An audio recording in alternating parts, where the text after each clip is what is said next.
Study IQ IAS, अब तैयारी हुई अफोर्डेबल।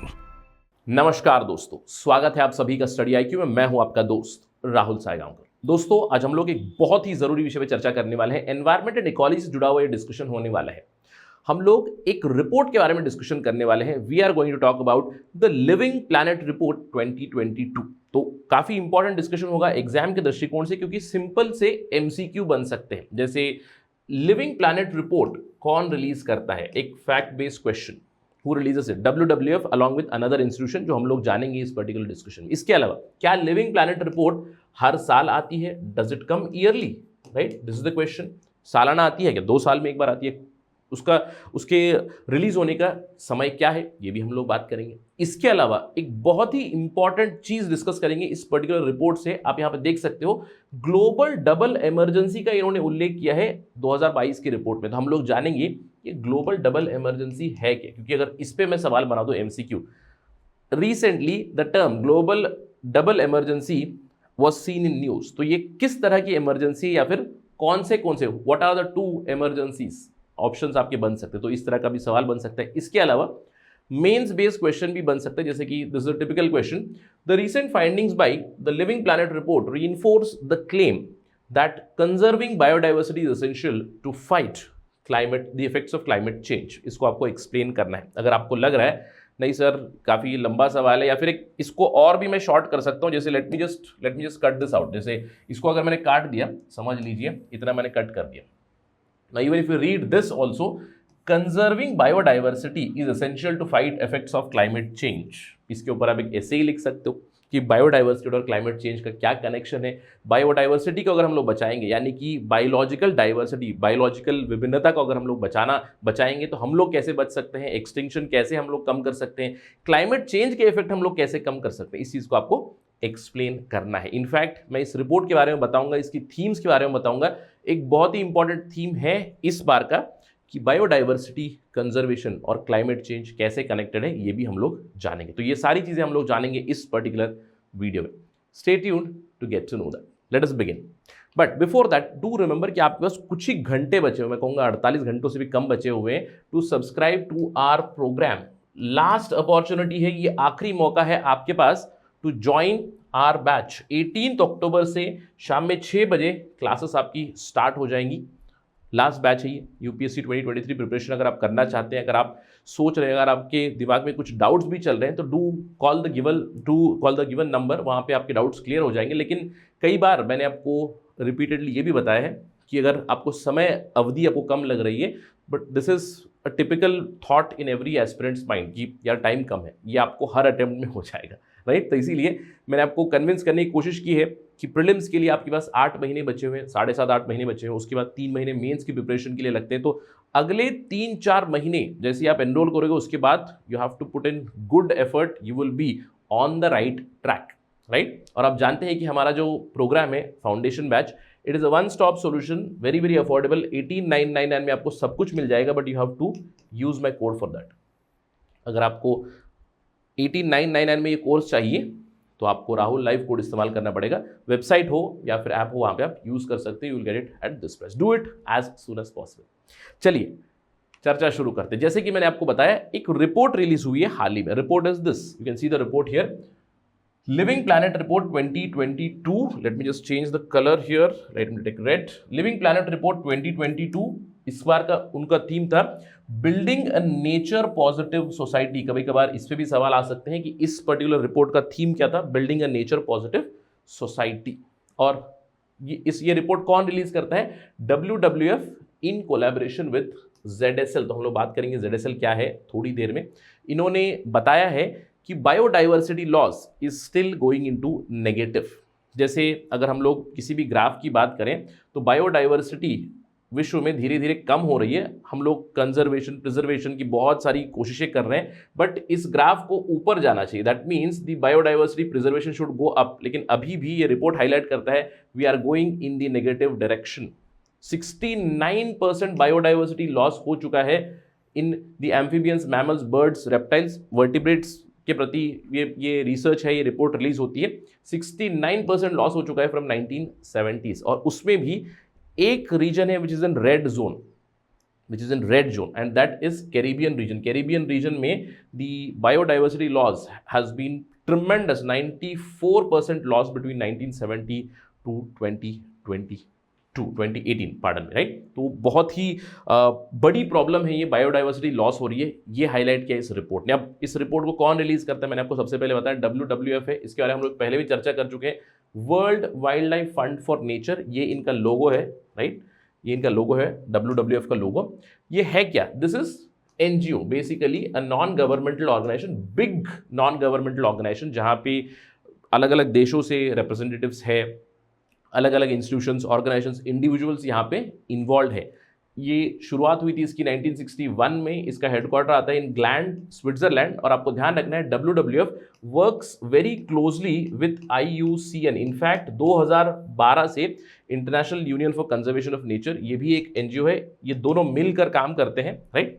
2012 के बाद IUCN के अंडर ही आ चुका है WWF, हम लोग ये कह सकते हैं। WWF का काम क्या है, वाइल्ड लाइफ को प्रोटेक्ट करना है, बेसिकली मदर अर्थ को प्रोटेक्ट करना है, इकोसिस्टम्स को प्रोटेक्ट करना है। और यहाँ पे इनका फोकस होता है to bring innovative solutions by involving the community to protect the environment, to protect biodiversity, basically ये आइडिया, राइट। WWF किनके साथ मिलकर रिलीज करता है, वो ये रिलीज करते हैं by combining with institute for zoological society of London करके ZSL ऑर्गेनाइजेशन है। अब ये क्या करता है, ZSL जो ऑर्गेनाइजेशन है वो WWF के साथ मिलकर लिविंग प्लैनेट इंडेक्स देते हैं। In the living planet report they give us the index कि कितना लॉस चल रहा है, किन किन प्राणियों में, किन किन रेप्टाइल्स में, बर्ड्स में, मैमल्स में कितना लॉस हो रहा है, इसका नंबर मिलता है। अब ये जो इंडेक्स है ये है क्या, प्लीज रिमेंबर, ये इंडेक्स है measure of the world's biological diversity which is based on population, और किसकी, only for the vertebrate species. Please remember, vertebrate species on land, in fresh water and in marine habitats also. इन तीनों habitats में ये vertebrates के population trends को देखते हैं, उसके बेसिस पे इंडेक्स देते हैं, राइट। अब ये जो इंडेक्स देते हैं इसमें इन्होंने डिक्लाइन देखा है कंटिन्यूसली, अभी इस बार 69%। इसके अलावा ये जो रिपोर्ट है, ये रिपोर्ट रिलीज होती है हर 2 साल में। इनफैक्ट आपको याद होगा 2 साल पहले भी हम लोग लिविंग प्लैनेट रिपोर्ट 2020 के बारे में डिस्कशन कर चुके थे। वहाँ पे I think if I am not wrong it was 68%, the loss was 68% from 1970, अभी 1% और बढ़ चुका है, राइट। तो रिपोर्ट कौन रिलीज करता है, WWF in collaboration with ZSL, zoological society of London, which was founded in 1826, right. अब ये ZSL जो है ये भी एक कंजर्वेशन, एक चैरिटी है, एक ऑर्गेनाइजेशन है which works towards conservation of wild life itself. ये दोनों मिलकर रिपोर्ट रिलीज करते हैं। अब बात करते हैं इस रिपोर्ट के बारे में। इस साल की रिपोर्ट में क्या बताया गया है, what is the focus area. यहाँ पे हम लोग 3 अलग अलग थीम्स का डिस्कशन करेंगे। इनफैक्ट ये रिपोर्ट भी जो है ये 3 अलग थीम्स में डिवाइडेड है। पहला थीम है जहाँ पे इन्होंने बहुत ही इंपॉर्टेंट पॉइंटर बताया द ग्लोबल डबल इमरजेंसी के बारे में, इसको समझेंगे। दूसरे थीम में ऑफकोर्स जो नंबर्स बताए उन्होंने, कितना लॉस हो रहा है, कितने बर्ड्स, कितने मैमल्स, किस तरह से बायोडाइवर्सिटी लॉस हो रहा है। तीसरे बेसिकली डायमेंशन में हम लोग बात करेंगे कि क्या इंप्रूवमेंट लाई जा सकती है, किस तरह से चीज़ें बदली जा सकती है, किन चीज़ों पे फोकस किया जा सकता है, राइट। तो सबसे पहली चीज़ ग्लोबल डबल इमरजेंसी की बात की है इन्होंने। अब ये डबल इमरजेंसी क्या है, one is climate change and the other one is biodiversity loss. तो आपको ध्यान रखना है, अगर सवाल आ जाए ग्लोबल डबल इमरजेंसी जो मेंशन किया गया था लिविंग प्लैनेट रिपोर्ट में, किस तरह की emergency, one emergency is the problem of climate change, the other emergency is problem of biodiversity loss. In fact ये रिपोर्ट कहती है क्लाइमेट चेंज और बायोडाइवर्सिटी लॉस एक ही सिक्के के 2 पहलू हैं, right. They are the 2 sides of the same coin, right. अब ये कैसे इन्होंने बताया, देखिए आप यहां देख सकते हो 2021 में पहली बार फर्स्ट टाइम 2 इंस्टीट्यूशंस, 2 ऑर्गेनाइजेशन साथ में आई, यूएन के क्लाइमेट बॉडी साथ में आई, IPBES और IPCC, और इन दोनों ने बताया या फिर रिसर्च किया अबाउट द कॉम्बिनेशन और influence of climate change on biodiversity loss and vice versa. अब आप IPCC को जानते हैं, IPCC क्या है, inter governmental panel on climate change. If I am not wrong 1988 में इसकी शुरुआत हुई। ये मैं क्यों बताता हूँ हमेशा, क्योंकि UNFCCC United Nations framework convention on climate change, ये तो 1992 में आया था, आपको पता है, रियो समिट में। लेकिन उससे पहले IPCC आया था। IPCC का काम क्या है, inter governmental panel on climate change. ये क्लाइमेट चेंज से जुड़ी हुई हमें नॉलेज देते हैं, राइट। इसीलिए अभी तक इन्होंने 6 रिपोर्ट्स रिलीज की हुई है। असेसमेंट रिपोर्ट 6th की 3rd पार्ट आने वाली है। क्लाइमेट चेंज के बारे में बताते हैं, क्लाइमेट चेंज क्यों हो रहा है, जिससे कि पूरे विश्व में क्लाइमेट चेंज से जुड़ी हुई पॉलिसीज डेवलप कर सके। तो आईपीसीसी के साथ आईपीबीईएस मिलकर इस बार उन्होंने रिसर्च करके बताया है that there are common roots of climate change and biodiversity loss. अब ये आईपीबीईएस क्या है, कभी कभार इस पे भी एमसीक्यूज बन सकते हैं। IPBES is inter government science policy platform on biodiversity and ecosystem services, IPBES. अब बहुत ही सिंपल टर्म्स में अगर मुझे बताना है, समझ लीजिए आईपीसीसी का भाई है ये। आईपीसीसी क्या करता है, inter governmental panel on climate change के बारे में हमें ज्ञान देता है।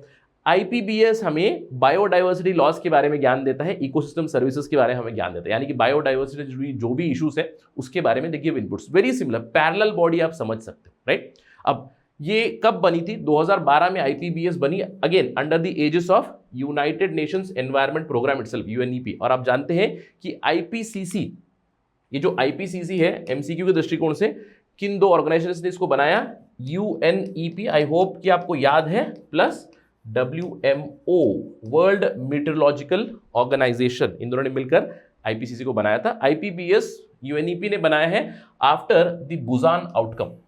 अब आप थोड़ा सा रिसर्च करके मुझे बताइएगा, ये जो बुसान जगह है कहाँ आती है, क्योंकि यूनाइटेड नेशन जनरल असेंबली की मीटिंग में एक बुसान डॉक्यूमेंट या फिर बुसान आउटकम रिलीज हुआ, जिसमें 2010 में ये फाइनलाइज किया गया है कि हम लोग इस तरह की एक बॉडी बनाएंगे जो हमारी मदद करेगी फॉर बायोडाइवर्सिटी नॉलेज। आईपीबीएस का हेडक्वार्टर आता है बॉन, जर्मनी में। जैसे कि मैंने आपको बताया, सिंपल टर्म्स में आईपीसीसी क्लाइमेट चेंज के लिए हमें इंफॉर्मेशन देता है, आईपीबीएस बायोडाइवर्सिटी लॉस और इकोसिस्टम सर्विसेज के प्रति हमें नॉलेज देता है, राइट, क्लियर। और पहली बार 2021 में इन दोनों ने मिलकर कॉमन रूट्स ढूंढ निकाले। इन दोनों ने प्रूव किया है कि क्लाइमेट चेंज और biodiversity loss are heavily interconnected, that is why global double emergency की बात की गई। इसके अलावा इन्होंने बताया there is a vital link between forest, climate, water and food, यानी कि फॉरेस्ट मतलब बायोडाइवर्सिटी, पानी, फूड और क्लाइमेट, इन सभी के बीच एक बहुत ही इंपॉर्टेंट कनेक्ट है। Deforestation, loss of biodiversity, it is exaggerating the problem of climate change, ये इन्होंने हाईलाइट किया, राइट। ये था हमारा फर्स्ट डिस्कशन। सेकेंड पॉइंट में स्पीड और स्केल ऑफ चेंज इन्होंने बताया कि जिस प्रकार से बायोडाइवर्सिटी लॉस हो रही है, इट इज क्वाइट अलार्मिंग। जैसे कि मैंने आपको बताया, इस रिपोर्ट ने हाईलाइट किया है कि हमारा ग्राफ अभी भी नेगेटिव में ही जा रहा है। पिछले साल नहीं 2 साल पहले 68% बायोडाइवर्सिटी लॉस था इन कंपैरिजन टू 1970, और अभी it has increase by 1% to 69%। और यहाँ पे इस रिपोर्ट में इन्होंने कम से कम 31,000 से भी ज़्यादा पॉपुलेशन को असेस किया, 5,000 से भी ज़्यादा स्पीशीज़ को इन्होंने स्टडी किया, और उन्होंने बताया कि we are still moving in the negative direction, -69% loss of biodiversity, very very problematic. इसके अलावा एरिया वाइज इन्होंने असेसमेंट करके बताया, यहाँ पे अगर आपको नंबर नहीं दिखाई दे रहे हैं तो ये है लैटिन अमेरिका और कैरिबियन, यहाँ पे नंबर है -94% biodiversity loss. Northern American region में it is -20% biodiversity loss. African region में इट इज -66% बायोडाइवर्सिटी लॉस, और हमारे रीजन में Asia and the Pacific region में -55% बायोडाइवर्सिटी लॉस, और European region, central Asian region में इट इज -18% बायोडाइवर्सिटी लॉस। इसमें इन्होंने हाईलाइट किया है this particular region, the Latin American the Caribbean region, बहुत बैड जोन में है, रेड जोन में है। यहाँ पे बायोडाइवर्सिटी को बचाने की बहुत ज़्यादा ज़रूरत है।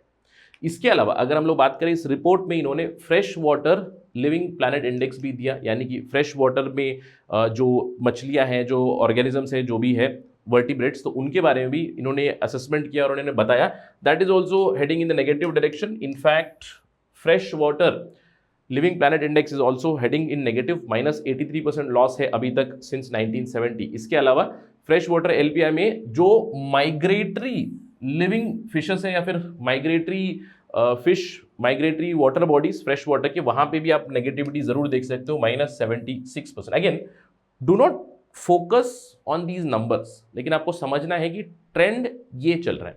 इसके अलावा यहाँ पे इन्होंने एक रेड लिस्ट इंडेक्स भी दिया है। अब ये रेड लिस्ट इंडेक्स आपको पता है कि IUCN, मैंने आपको बताया WWF IUCN काफी क्लोजली काम करते हैं। ये रेड लिस्ट क्या है? IUCN की रेड लिस्ट है with respect to the threat perception, कि किसी भी स्पीशीज का, वाइल्ड लाइफ का, उसके ऊपर थ्रेट कितना है, क्या वो वल्नरेबल है, क्या वो एंडेंजर्ड है, क्या वो क्रिटिकली एंडेंजर्ड है, क्या वो एक्सटिंक्ट हो चुका है, क्या वो एक्सटिंक्ट इन वाइल्ड हो चुका है, इस तरह की कैटेगराइजेशन वो कर चुके हैं। इस चीज को इन्वर्ट करने से ये लोग इंडेक्स बनाते हैं। अब इस इंडेक्स में इन्होंने स्पीशीज के हिसाब से बताया कि कौन सी स्पीशीज काफी खतरे में है, काफी खतरे में। जैसे कि कोरल्स के ऊपर आप देख सकते हो सिंस 1990s कोरल की जो सर्वाइवेबिलिटी वो धीरे धीरे कम हो रही है। दूसरे ऑर्गेनिजम्स की जैसे कि एम्फीबियंस है, उनका भी ग्राफ आपको नीचे जा रहा है। आप देख सकते हो बर्ड्स, मैमल्स, उनकी जो सर्वाइवल प्रोबेबिलिटी है वो धीरे धीरे ग्राफ आपको नीचे दिखाई देगी। सबसे खतरे में है यहाँ पे एक प्रजाति जिनको साइकैट्स बताया गया है। तो आप मुझे थोड़ा सा रिसर्च करके बताइएगा कि ये साइकैट्स क्या होते हैं, let me know, right, very very important thing, do that in the comment section, ताकि सब लोग तैयारी कर ले, राइट। इसके अलावा IUCN की रेड लिस्ट से इन्होंने जो थ्रेट परसेप्शन है उसमें बताया है what are the major issues क्या है। एग्रीकल्चर के लिए जो आप लैंड इस्तेमाल कर रहे हो उसकी वजह से आप फॉरेस्ट को क्लियर कर रहे हो, जिसकी वजह से बायोडाइवर्सिटी आपका लॉस हो रहा है।